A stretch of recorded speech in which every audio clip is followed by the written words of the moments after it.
very much. Yeah, I don't know. I think I'm just old. I think that's why I'm, high caliber, maybe. Old necessarily.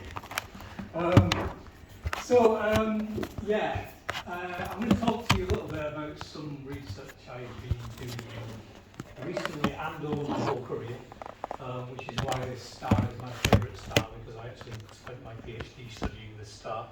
And it's one of those things that never really leaves you in a PhD once you've done it. Spent 3 years doing something, so it sticks with you. I mentioned it in my lecture this morning actually, spent 3 years studying this star. It was a purely theoretical PhD. I was actually here as a PhD student up on the 7th floor at the time, so I was making a mathematical sort of physics model of the explosion, and it was only several years after finishing my PhD that I realised it had never crossed my mind to think where it was in the sky. Working on one star, basically, never imagining, where is it? I'll go outside and have a look. So I've sort of gradually improved since, and I do observations now a lot as well, mixed up with sort of theoretical work. So what is this thing? It's got a funny name for a start off. Its name is it's named after the constellation it's in. So Ophiuchi is a constellation, one of the less well-known constellations. Although if you accidentally come here thinking this was an astrological society, then you really wouldn't want to know about Ophiuchi, because it is actually a sign of the zodiac, and it's more important in those terms than say Scorpio is. So it really should have been in the astrologers' lists, but never mind, they missed out for some reason. So RS Ophiuchi just means it's a variable star in Ophiuchi. So it's a star whose brightness changes every so often. And we used to have a system of naming variable stars with a letter. For some reason they started with T or something, I think. And then when they went around the alphabet, when they ran out of letters, they started using 2 letters. And then they got so far and they thought, this is stupid, we're going to run out of these as well. So these days we call them V and a number. So V for variable and a number. Numbers hopefully don't run out, is the trick. So this is a picture of it. This was taken in August 2021 from my back garden by me holding my mobile phone. So mobile phones are pretty good cameras these days, and you can see stars. And that star with a big scroll around it is RS Ophiuchi. If I'd have gone out sort of the night before and taken that picture, you wouldn't have seen a star there. So basically, when these things first started to be noticed by people, thousands of years ago, they thought they were new stars, completely brand new stars, and they called them novae, for the Latin for new. Now actually we've seen this thing brighten. This thing brightens every so often. We've seen it brighten like this in these years. So since 1898 through to 2021. And just to date me, the one that I worked on when I did my PhD was 1985. And I started my PhD just in the October of that year. These things in brackets are sort of thought to probably have been outbursts, but they're sort of from some vague data. So they sort of fill some of the gaps in there. So it doesn't happen regularly. If you look at the gaps between these years, it's not sort of completely periodic. It's about 15 years plus or minus 6 or 7, something like that. So it's regular-ish. The last one was just very recently in August of 2021. So one of the nice things about this is the fact that these things repeat. So it's actually called a recurrent nova because it recurs. Is that you get the chance to have a look at it again. So it changes, you observe it with whatever instruments you've got available, and you try and understand it, and it fades away and it's gone, so you can't get any more data. But then 15 years later, you get a chance to look at it again, and all your instruments are a lot better as well, because our technology's improved. So it's quite an interesting sort of sequence of events. It does mean that you only get to see 4 or so in your lifetime, whatever it is, but hopefully we make some progress every time. This is a sort of artist's impression, an artist's painting of it, of what we think it probably would look like if we could get up close and have a look. It's a binary star system. It has a red giant in the system, so this is a star that's much bigger than our sun. That's what the sun will evolve into, a red giant at some point in the future, when it runs out of hydrogen fuel in the middle for its nuclear reactions. So the outer layers expand and cool, and so it becomes a redder colour when it cools, but it's quite a large star. But it's actually in a fairly close binary orbit with another star, except this star in the middle of here is called a white dwarf, and a white dwarf is actually what comes next in a sort of stellar evolution story after a red giant. So once this red giant's run out of fuel, eventually its outer layers expand so much they drift up into space, and all that's left behind in the middle is the dead core of the original star, where all the nuclear reactions used to take place, and they've never run out of fuel. So these things can be made of carbon and oxygen. There's some that are made of mainly oxygen, neon and magnesium, but they're basically the dead cores of stars like the sun, probably up to about 8 times the mass of the sun, the original star. So these things are in this close binary. By close, I mean the time it takes for these stars to go around each other is about 450 days. So actually they're probably a bit farther apart than the Earth and the Sun, but this is a very extended star here. So it basically means that material falls from this star onto the surface of the white dwarf, and you can sort of see in this artist drawing a stream of material falling. If any of you have heard of this, it's to do with Lagrange points in a rotating binary system. If anybody happened to come to my lecture this morning, I was talking about them. But basically, material spills over what's called the Lagrange point 1 between the stars and moves from the gravitational realm of the red giant and falls down into the white dwarf. Now, what that means is that it builds up. That stuff builds up on the surface of the white dwarf over a period of time.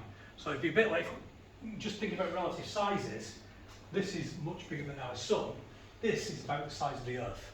So a white dwarf is roughly the size of the Earth. Very, very massive, probably about getting on for 1.5 times the mass of our sun, squashed into a region the size of the Earth, so very dense. So if the Earth were, you can imagine the Earth as being like a white dwarf, and if you sort of looked up, as we are here on the Earth, the red giant would be a huge thing in the sky, and raining down on you would be what would be mostly hydrogen from the outer layers of this red giant. And that stuff builds up on the surface of the white dwarf, and as it builds up, the pressure at the base of that layer of material increases because there's a lot more weight of this material on it. It's quite a high gravitational acceleration at the surface of the white dwarf as well. So this thing builds up, the pressures and the temperatures increase until eventually it triggers nuclear reactions, nuclear fusion reactions of this mainly hydrogen material. So you start to get hydrogen fusion, but under particularly unusual conditions, they're under what's called degenerate conditions. So rather than with a normal gas, if you heat a gas, it expands, and if you expand the gas, it cools. There's sort of a safety valve mechanism in that, because you put in heat in this case the heat's coming from nuclear reactions, that would cause the gas to expand if it was an ideal gas, and the temperature will go down, and that would slow the rate of nuclear reactions if it then cooled. So there's a sort of safety valve typically. In this case, the safety valve doesn't exist because it's this degenerate gas. It has a degenerate equation of state. It's a quantum effect, which means that as you put energy in from the nuclear reactions, the temperature goes up, but the gas doesn't expand to cause it to cool down and reduce the rate of nuclear reactions. And the rate at which the nuclear reactions happen it's proportional to some really high power of the temperature, like T to the 16 or 17 or something. So if you just double the temperature, the rate of nuclear reactions goes up by some huge amount, and that puts even more heat in, and it heats it up even more. So effectively, more or less as soon as these reactions start, it runs away like that, and it's called a thermonuclear runaway, and it's an explosion basically. Very short, within a second or so, this material explodes. So it's a bit like, and I wouldn't recommend you do this, it's a bit like covering the whole surface of the planet Earth, which is the white dwarf, with thermonuclear bombs and setting them all off at once. So, and I don't care who you are, don't do it. So that's what causes these explosions, these repeated explosions. And this picture shows one of these explosions. Now that actually drives material off into space. It certainly drives off at least a good proportion of this material that's been gathered from this star. One of the outstanding questions, remaining questions in this area is what proportion does it blow off? And how do we work that out? It's very hard to work these things out at a distance of 5,000 light years, which is what this is roughly. It could be that if it doesn't blow off all the stuff it's gathered since then, it also doesn't destroy the white dwarf. So the white dwarf itself is not disrupted. It's a very dense object, remember. So even an explosion of this scale actually doesn't destroy the white dwarf entirely. So imagine it not throwing off all the stuff that's come over, and there's a bit more material on after an explosion. Everything dies away again, and then the whole thing starts again. Stuff starts raining down again, and it builds up again, and then it has an explosion. If every time you don't chuck off everything you gathered, gradually the white dwarf grows in mass. And we know that there's a limit to the mass a white dwarf can have. It's called the Chandrasekhar limit, after a physicist, Indian physicist called Chandrasekhar, who worked out that about 1.4 times the mass of the sun is the limit. After that point, it effectively will collapse in on itself. And at that point, that would become a type of a supernova explosion called a Type 1A supernova, which are very interesting things we use in cosmology that we use to discover dark energy and accelerate an expansion of the universe. But we don't really still entirely understand where they come from or how they work. So these sort of systems like this are actually one way in which we might produce Type 1A supernovas. So for that reason, it's one wider reason we're interested in studying them. How do we see this?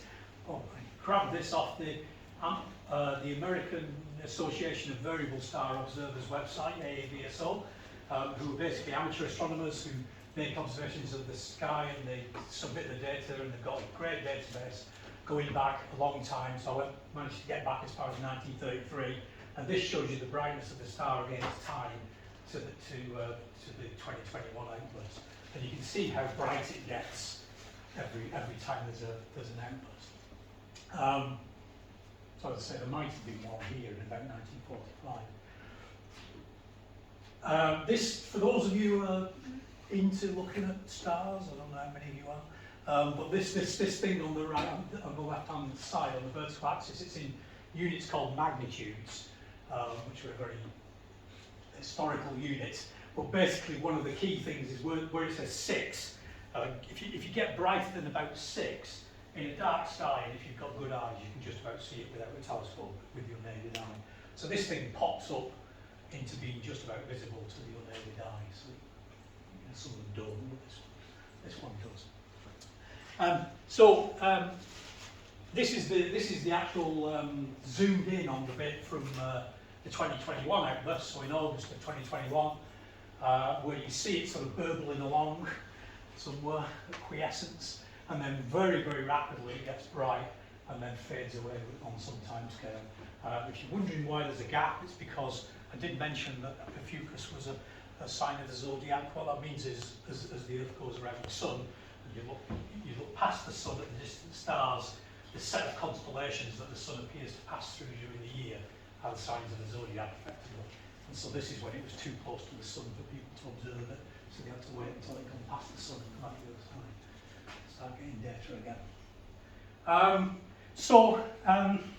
That's sort of visible light. I mean, I haven't put this in this particular talk, but this is just the brightness of the thing. You can learn information from just the brightness of this point. And I should remind you that these things are so far away that they still, mostly, certainly to visible observers generally, they still just look like a point. It's hard to see any detail in it. So you're just measuring the brightness of a point, effectively. But you can do better by taking spectra of it. So you can take a spectrum of that light, that same light, and I've not got one in this talk, but you can see Doppler shifts of spectral lines. So if you're looking for lines at particular wavelengths due to particular elements, you can see that there are Doppler shifts in this light that show what speed the material is being blown out at. So you can just directly measure the speed of the expansion from a Doppler shift, at least towards or away from you as a blue shift or a red shift, respectively. Okay, now I want to move on to some of the observations we've been involved with. So we don't just do visible light observations. In fact, mostly I've done non-visible light observations. invisible observations, if you like. So one of my favourite instruments to use is on this spacecraft. It's called Swift. I think that's actually an artist's impression of Swift. But it was designed to, it's been a great mission actually. I'm trying to remember when it was launched. It was a long time ago now. It's been around for years. It's still operating really well. It was designed to look at gamma ray bursts. So these are another type of explosive event in the universe that sort of happen, you know, without any warning, a bit like these. And so we needed a spacecraft that could very quickly sort of slew. It could move across the sky and point in the direction of the gamma ray bursts. So it has. I'll talk a bit more about gamma ray observations in a minute. But it has gamma ray detectors on board, and it has an X-ray telescope as well on board, and it's still going great guns. But when it's not got gamma ray bursts to look at, it's been really useful for us to sneak in observations of novae. So these are the observations made with Swift from 2020, the 2021 explosion, the current or most recent explosion. And what you're seeing on this graph is, again, it's basically telling you the brightness of the X-rays. So in the top panel, it says, what does it say? It doesn't say anything, in fact. Because actually that captions for this bottom panel. But basically that's a count rate. So it's telling you how many X-ray counts per second you're getting. And it's on a logarithmic scale, you'll notice. And then it's plotted against time, days since the optical peak, so days since that thing brightened and visible. And again, it's a logarithmic scale. So it sort of rises a bit, and then it goes more or less flat, and then starts to decay, and then all of a sudden there's something weird happens where it sort of jumps up again in brightness quite significantly on the log scale. It's at least a factor 10 in brightness, and then that fades away, and then we didn't observe it because it's too close to the sun, and then it carries on here. What the bottom panel is showing you is it's what X-ray astronomers call the hardness ratio, which has nothing to do with how good they are in a fight or anything. It's to do with how energetic the X-rays are. So it actually says HR for hardness ratio, 1 to 10 keV divided by 0.3 to 1 keV. So keV is kilo electron volt. So it's basically a ratio of the more energetic X-ray photons divided by the number of the less energetic X-ray photons. So if this number on this panel is high, it means it's quite a lot of energetic photons. That, in this case, this is coming from hot gas. It means it's a very hot gas involved. When it dips, it means that the characteristic energy of the X-rays has gone down. The characteristic temperature of producing those also reduced, and then it returns back again here. What's great fun about X-ray, I remember publishing a paper in a pretty prestigious journal, if not the most prestigious journal, where we had a spectrum of sort of splitting the X-ray photons up like this. I think we had about 10 or 11 photons to play with. So X-ray astronomers have great fun with very few photons. So it's interesting. You can sort of work out how many there might be from the count rate here if you're interested. So what do we know? What's going on? Well, actually, this, again, excuse my just hand-drawn scrolling line, but this sort of curve here is one component of the X-ray emission, and there is a second component, which is that peak. Okay, now they actually come, and that's why they come from, they have different origins within the system, and that's why they behave with different timescales, and they have different spectral properties, so they have different, energies of photons being involved. So we are now, I think, I would say now we are certain that this one here, the long timescale form, is actually X-rays coming from very hot gas, millions of degrees, that's produced by a shock wave, but when the explosion happens and stuff is chucked out off the surface of this white dwarf at maybe 5,000 kilometres a second, so you have to multiply that by 3,600 to get kilometres per hour, so it's fast. It blasts out into the surrounding volume of space, But that volume of space in a system like this is not empty, it's not a vacuum, nowhere is. But in this case, it's certainly quite a long way from the vacuum because it's filled with the wind, the stellar wind of this red giant star. So this red giant star has quite a dense stellar wind, and that's filled the region around it. So this stuff is blasted out into a material, and that produces a shock wave. And in a shock wave, what happens is the gas is compressed, so it's made denser, and it's also heated to millions of degrees at the speeds of this shock wave. And a 1,000,000 degree gas will produce X-rays, basically. That's where those X-rays are coming from. And then this other component that sort of appears, it literally appears from sort of underneath this other component, because what happens is as this shock wave sweeps out, it gets larger, and if we imagine looking through this material towards the white dwarf here, at some point we actually start to see through. This thing becomes less dense as it expands out, and we start to see through the shock swept up red giant wind, and we start to see the white dwarf, the remnant white dwarf itself, which is more at about 100,000 degrees, something like that. And so it's cooler, it's where the nuclear explosion took place on the surface. That's where there's still probably some continued thermonuclear burning of the remnant hydrogen that's on the surface, and we start to see that appear. And then as the hydrogen's burnt away entirely, that fades away, and what's left at the end here is still the shock wave that's still travelling out through the wind, we think. So that's a pretty good. We're pretty convinced about that now, I would say. Certainly in 1985, when I was first working on it, we did not know, we didn't have Swift, we didn't have data like this. We managed to see this sort of effect in 2006 with Swift, and this is a better data set again, or at least it's good to see it two different explosions, because then you can start to see what's different and so on, and hopefully pin down the model a bit better. So that's X-rays. Gamma rays, we have observed gamma rays. I'm not involved in the gamma ray observations myself. I also was involved in the X-ray observations, but not the gamma ray ones. Gamma rays are observed with a few different instruments, two of which I'll show you here. This is Fermi. Obviously it is prior to launch. These people aren't in space doing this. So it's always good to see a real spacecraft, but you tend to get pictures of them when they're in a lab like this, in a clean room. Great, very good for great physics in these things, right? You should, this is where these X-ray gamma ray instruments are where the worlds of particle physics and astrophysics collide, really. They're great instruments, because basically, clumped on the side of this thing are a whole bunch of sort of particle physics type detectors of different types that are, in this case, being used to observe particles produced naturally, rather than in a collider or something. So it actually detects electron-positron pair production.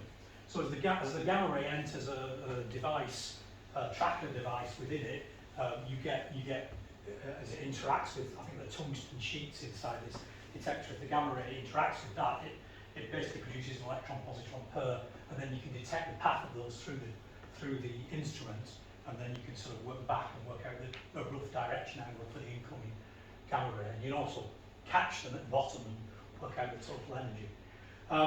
This one's really interesting, has a gamma ray telescope. This is above the atmosphere. I should have said actually the X-ray spacecraft's above the atmosphere. It's because X-rays get absorbed in the atmosphere. So do the gamma rays. So a lot of these spacecraft are flown above the atmosphere to see them. So then you might say, well, how can you have a gamma ray telescope on the ground? And this is a great one in Namibia, in Africa. And because what it actually does is it looks for, when the gamma ray hits the top of the atmosphere, it's coming in at the speed of light, and it comes in and it hits, interacts with molecules, particles in those molecules in the upper atmosphere, and you basically get a cascade of particles and photons.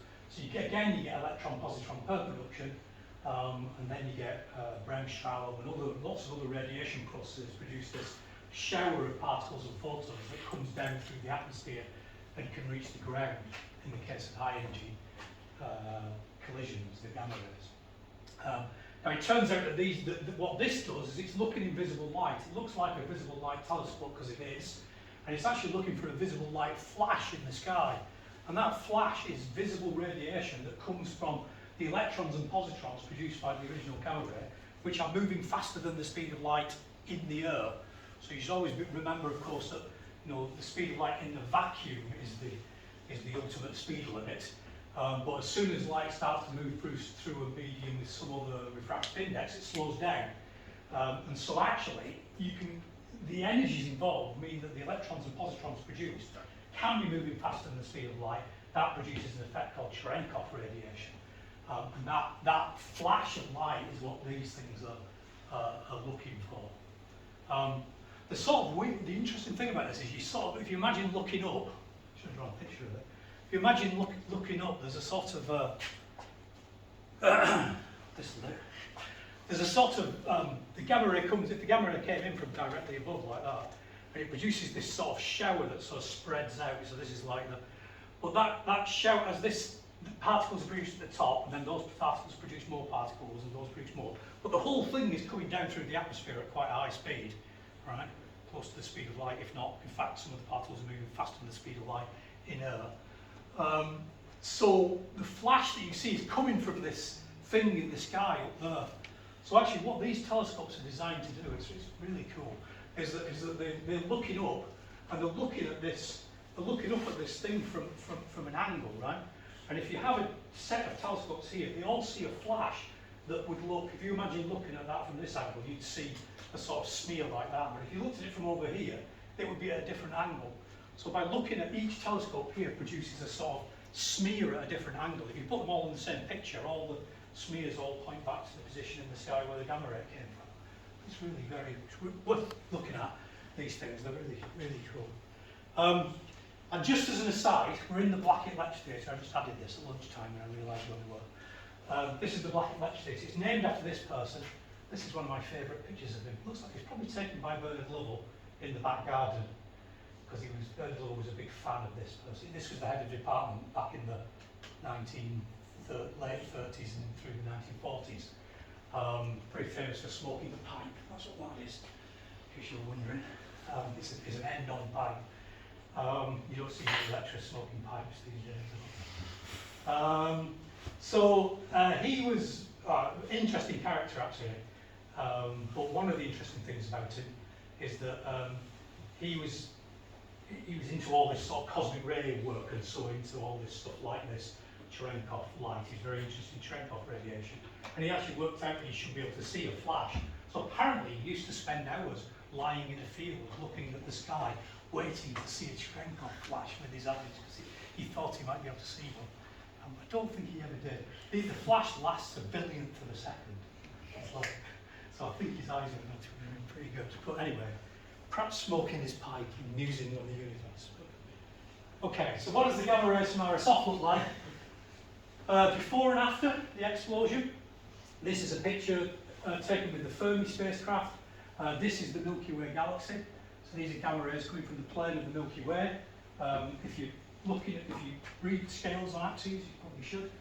This says 35 degrees, and that's 35 degrees high. So 35 degrees is an angle on the sky, like that. In astronomy terms, that's a huge big chunk of sky. So there's Milky Way, there's nothing, and there's Ophiuchi after the explosion.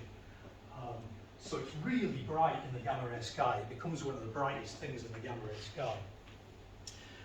And here's the HESS-2 picture. So this is the reconstructed picture from HESS-2 from these multiple telescopes you saw, which again shows a very bad PowerPoint animation. So what shows you how bright it is in this case. And these are, it says at the top VHE, these are very high energy gamma rays, more high energy than the ones seen by Fermi. So without going into any detail, and not entirely because I don't understand it, because I didn't work on this myself, but basically this is the brightness effectively against the energy of the gamma rays in giga-electron volts now, because we're higher up in the spectrum than we were with the X-rays. These are the data from Fermi and HESS-2. So the lower energy gamma rays from Fermi, the higher energy gamma rays from HESS-2, and you can fit models to the spectra. And in this case, there's two different dates at which it was observed. You see the 9th of August and 13th of August. And the models that fit were actually most consistent with emission from protons that crash into the atoms in the red giant wind. So basically what happens is the shock wave travels through the red giant wind, and the shock wave accelerates the protons that are within that gas to very, very high energies. It's a process called Fermi acceleration. You sort of get crossing and recrossing the shock wave, and that adds a little bit of energy every time. So statistically, some of them get to very high energies. So this is really sort of new stuff. Is the fact that it looks very much like we can actually identify what's producing these gamma rays now. Obviously, we did radio observations as well.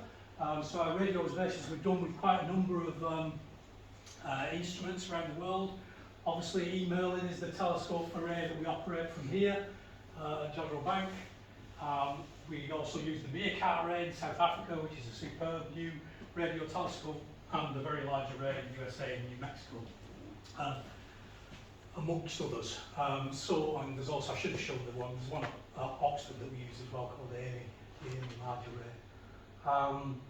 So we use those to, you can both measure the radio brightness, and you can, because you've got these telescopes in arrays, particularly this one, and to some extent this one, the telescopes are so far apart, you effectively zoom right in and you can see details now. So rather than looking at like point sources, you're now able to actually take images and look at what the distribution of the light is on the, on the sky. So let's have a look at some pictures. So these are a sequence of pictures taken with E-Merlin along the top bar, the top of the band there. So this is something I did mainly with Dave Williams, who's one of the E-Merlin scientists at Jodrell. And these are days after the explosion, so you sort of see how things change. The sort of left-hand one I've picked there, 17 days after the explosion. It looks, I think interpreting these images can be fraught with difficulty, because you look at that and you think, well, it's something that's stretched out like that, right? But in fact, there's a very, very hard to see little ellipse in the corner. What that tells you is that the telescope itself is making things look stretched out like that. It's what's called the point spread function of the telescope. It blurs things to look like that. So really, if we sort of took that back out, if we wanted to, that would end up looking like pretty much like a point. In other words, it's not expanded far enough for us to see any detail yet. Really, it's just a blob, and it's been stretched out like that because of the way the telescopes are arranged on the ground and where it is in the sky. That affects that. You might just be able to tell that at the bottom left it's starting to stick out a bit. I can, but then I've trained my eyes to see things that might not really be there. No, it is really there. So, certainly because you get to the next one, and there are others in between actually, but here's one where it sees very clearly there's stuff going out to the right, and in fact, to the left, sorry. And in fact that, where's my mouse gone? Oh, it's on that one, not on my laptop. Right, that little thing in there is pretty much at the position of this original thing here. So in fact there's something going out to the left, and there's also something going out to the right that's brighter. Colours, as usual in many astronomy images, or any science image really, a false colour, they actually just represent brightness. So black is the faintest, then to the blues, and then it goes through greens and yellows and purples, and it gets to white as the brightest stuff. But what you see basically is something expanding out roughly sideways. So there's something goes to the east on the sky and something goes to the west on the sky. And then actually we start to zoom out in these last two ones. This one is an image made with working with some colleagues with the European VLBI network, and it's zoomed in even more. So this is with telescopes spread all the way across Europe. So now we see basically this is the zoomed in bit of this left-hand component, and then this is somewhere where this right-hand component is. One of the key useful things that we got this time round that we didn't have last time was a spacecraft called Gaia. So Gaia is a spacecraft at Lagrange point 2, which is designed to measure the very precise positions of objects, of stars, using parallax. and it's really good at that. It's produced a huge database of really great observations. From that, we now know exactly where the Ophiuchi binary star system is, the artist's impression I showed you, with the red giant and the white dwarf. It's where that cross is. It's still very small on this scale, but we know where it is. In the past, you wouldn't know exactly where it was, because these things are so zoomed in on the sky that your optical observations, your visible observations, have got much larger error bars on them. And so you wouldn't be sure whether the binary star system was here, or over here, or where, but now we know exactly where it is. And that's letting us understand much more precisely what is actually happening with this. We got, I mean, I'll perhaps ignore the light curves. You can see, there's loads of interesting things involving how these things vary with time, but perhaps not worry about it right now. But this graph shows you measurements we made from the observations that we're still working on actually. But so don't look too closely at our error bars. If you were marking a lab report, you'd criticise someone for those error bars. This is actually measured how far across the sky it moves off to the right. This is to the west, and how far it moves to the left, to the east in this case, against time. And so what you see is there's something moving off to the east. This is telling you can work out what speed it's moving at. You can work out what speed the thing is moving to the west. If you think you know what the distance is, which you do, I think, then we can work out the expansion speed of those, and that's why I could quote numbers in kilometres per second. It's actually surprisingly linear. We haven't published this yet. We're still working on these data, but you see where these measurements are.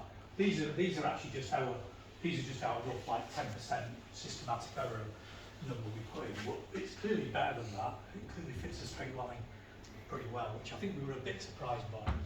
But anyway, so what have we learnt?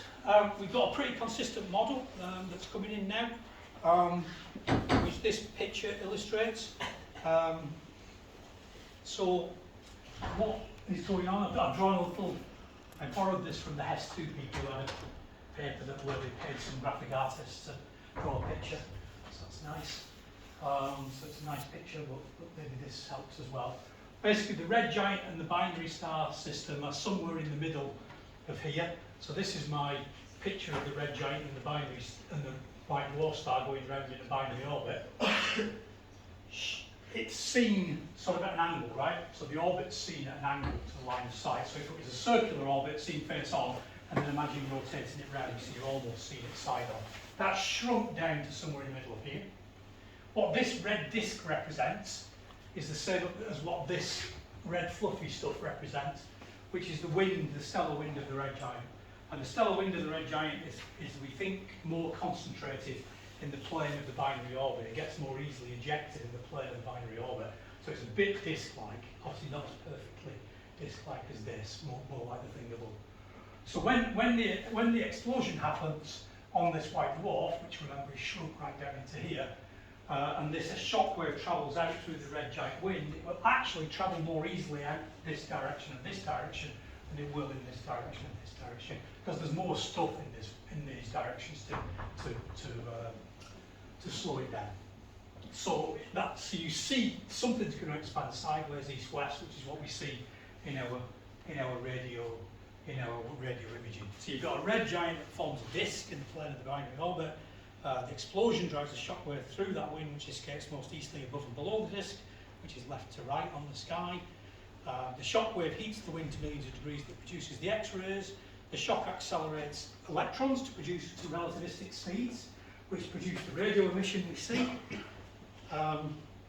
It also appears to accelerate protons to relativistic speeds. These crash into nuclei in the wind. They produce pions in those nuclear interactions, and those pions decay into gamma rays, which is what's seen in the gamma ray observations. So that's pretty good, really, from this set of data that we started getting in August of 2021. There's been quite a few advances, I would say, in our understanding. There are some things we're still not exactly clear about, but I think they are more details than they are this big picture. I think the big picture is pretty set, I would say now. And that's where we got to, so that's where I'm going to stop.